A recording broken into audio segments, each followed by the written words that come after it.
கர்த்தருடைய பரிசுத்த நாமத்திற்கு மகிமை உண்டாகட்டும்.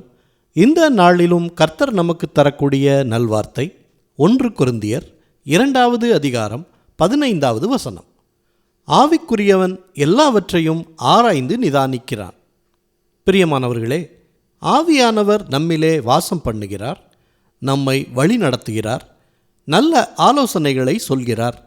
முடிவெடுக்க முடியாமல் தவிக்கும்போது நல்ல முடிவுகளை எடுக்க உதவி செய்கிறார். நமது பலவீனங்களில் நமக்கு உதவி செய்கிறார். நாம் ஏற்றபடி வேண்டிக் கொள்ள வேண்டியது இன்னதென்று அறியாமல் இருக்கிறபடியால் ஆவியானவர் தாமே வாக்கு கடங்காத பெருமூச்சுக்களோடு நமக்காக வேண்டுதல் செய்கிறார். இப்படி பல விதங்களில் ஆவியானவர் நமக்கு வழிகாட்டுதல் செய்யும்போது கர்த்தருடைய வார்த்தையில் நடக்க நிதானமாய் ஆராய்ந்து காரியங்களை நடப்பிக்க முடிகிறது.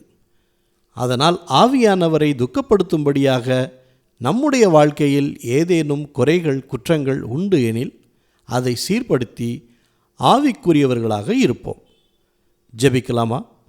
நல்ல தகப்பனே, இந்த நல்வார்த்தையை தந்ததற்காக நன்றி செலுத்துகிறோம். இன்றைய நாளிலும் ஆவியானவரை துக்கப்படுத்தும்படியான காரியங்களை எங்கள் வாழ்வில் இருந்து எடுத்து போடுகிறோம். ஆவியானவரின் துணையோடு நல்ல முடிவுகளை எடுக்கவும், மற்றவர்களுக்காக பாரத்தோடு ஜெபிக்கவும், நல் ஆலோசனைகளை மற்றவர்களுக்கு சொல்லும்படியான தேறினவர்களாகவும் எங்களை மாற்றுங்க. ஆவியானவர் எங்களோடு தொடர்ந்து இடைப்பட பலனை கொடுங்க, நல்ல ஞானத்தை கொடுங்க. எல்லா துதி கனம் மகிமை எல்லாவற்றையும் உமக்கே செலுத்துகிறோம். இயேசு கிறிஸ்துவின் நாமத்தில் ஜெபிக்கிறோம் பிதாவே, ஆமேன் ஆமேன். இந்த நல்வார்த்தையை மற்றவர்களுக்கும் பகிருங்கள். மற்றவர்களுக்கும் கர்த்தருடைய ஆசீர்வாதம் கிடைக்கட்டும்.